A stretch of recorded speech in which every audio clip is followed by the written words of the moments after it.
Hi, నేను మీ లక్ష్మినండి. ఈరోజు మన వీడియోలో ఈ ఇడ్లీ పిండి పునుగులు చాలా టేస్టీగా, కమ్మగా, గుండ్రంగా ఎలా చేయాలో చేసి చూపిస్తానండి.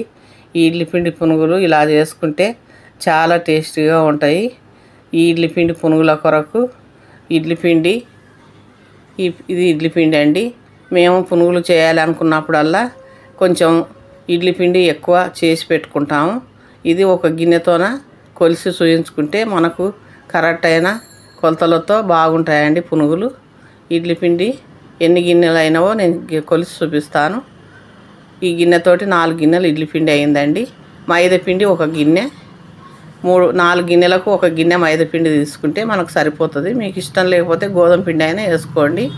అదే గిన్నెతోటి 1/2 గిన్నె బియ్యం పిండి అండి. ఈ బియ్యం పిండి వేసుకుంటే మనకు పునుగులు పైన కరకరం అని కమ్మగా ఉంటాయి. చిన్న అల్లం ముక్క చిన్న చిన్న ముక్కలు చేసి వేసుకోవాలి. ఒక చిన్న కప్పు కరివేపాకు తరుగు, ఒక చిన్న కప్పు కొత్తిమీర, 2 ఉల్లిగడ్డలు సన్నగా కట్ చేసి వేసుకోవాలి. 2 స్పూన్ల జీలకర్ర, 3 చిటికెలు వంట సోడా. ఈ వంట సోడా ఎక్కువ వేసుకుంటే మనకు నూనె ఎక్కువ పీల్చి తినబుద్ధి కాదు. సరిపడ్డ సాల్టు, అందుకే వంట సోడా తక్కువ వేసుకోవాలి. పచ్చిమిర్చి 9.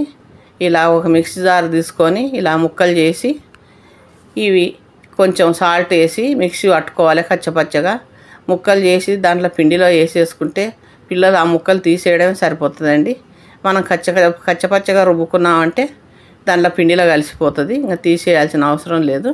ఇలా రుబ్బుకొని ఈ పేస్ట్ కూడా వేసేసుకోవాలి. ఇలా వేసుకొని ఇది మొత్తం కలిసిపోయే వరకు కలిపేసుకుందాము. ఇలాగ మొత్తం ఇది గరిటెతో అయితే సరిగ్గా కలవదు, అందుకే చేయి పెట్టి కలుపుదామండి. ఇలా చేయి పెట్టి మొత్తం బాగా కలిసిపోయే వరకు కలిపేసుకుంటే మనకు వాటర్ కూడా అవసరం లేదు. నేను సరిపడా కొలతలు చెప్పాను కదా, మనకు వాటర్ కూడా అవసరం ఉండదు. ఇలా చూడండి, మనకు ఎలా కావాలంటే అలాగా పిండి ముద్ద వచ్చేస్తుంది. సరిపోయింది, బాగా కలిపేశాను. ఇదిగో అలాగా చిన్న చిన్నగా మనం నూనెలో వేయడానికి వీలుగా వచ్చేస్తుంది. ఇలా కలుపుకుంటే చాలు. మరి గట్టిగా వద్దు, మరి పలసగా వద్దు. ఇది సరిపోను ఉంటుంది. ఇది అరగంట సేపు ఊరనిద్దాము. అరగంట తర్వాత మనం పునుగులు వేసుకుంటే ఇడ్లీ పిండి పునుగులు వేసుకుంటే చాలా టేస్టీగా ఉంటుంది, బాగా వస్తుంది. పొయ్యి మీద నూనె పెట్టేశాను, కాగిపోయింది. ఇలా చిన్న చిన్న ఉండలు ఇలా వేసుకోవాలి.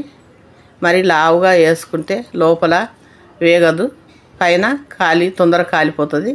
అందుకని పైన బాగా వేగి లోపల కూడా బాగా పిండి ఉడకాలంటే ఇలా చిన్న చిన్నగా వేసుకుంటే బాగా వేగిపోతాయి. ఇలా వేసేసుకొని మనకు మరి లైట్ కలర్ కాకుండా డార్క్ కాకుండా మీడియంగా వేయించుకుంటే మనకు బాగా ఉంటాయి పునుగులు. అందుకే ఇలా వేయించుకోవాలి. ఇవన్నీ వేయించుకొని తీసేసుకుందాము. ఇవి ఒక ప్లేట్లకు తీసేసి మరొక వాయి కూడా వేసుకుందామండి. మరొక వాయి కూడా వేసేసుకున్నాను. చూడండి, ఇవి గుండ్రంగా ఎంత బాగా వచ్చినావో, చాలా బాగా వచ్చినాయి. టేస్ట్ కూడా అంతే ఉంటాయి. ఈ వీడియో మీకు నచ్చితే లైక్ చేయండి, మీ ఫ్రెండ్స్కి షేర్ చేయండి. మీరు కొత్తగా మా ఛానల్ చూసేవారైతే సబ్స్క్రైబ్ చేసుకోండి. మీరు ఒకసారి ఇలా చేసి చూడండి. నేను ఈ పునుగులు కూడా తుంపి చూపిస్తాను.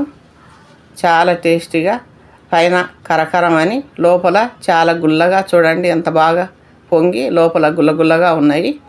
ఈ ఇడ్లీ పునుగులు, ఈ టమాటా చట్నీ చాలా టేస్టీగా ఉంటుంది, చాలా కమ్మగా ఉంటుంది. ఈ పల్లి పచ్చడి కూడా చాలా టేస్టీగా ఉంటుంది. ఏ పచ్చడి అయినా కూడా దీంట్లో బాగుంటుందండి.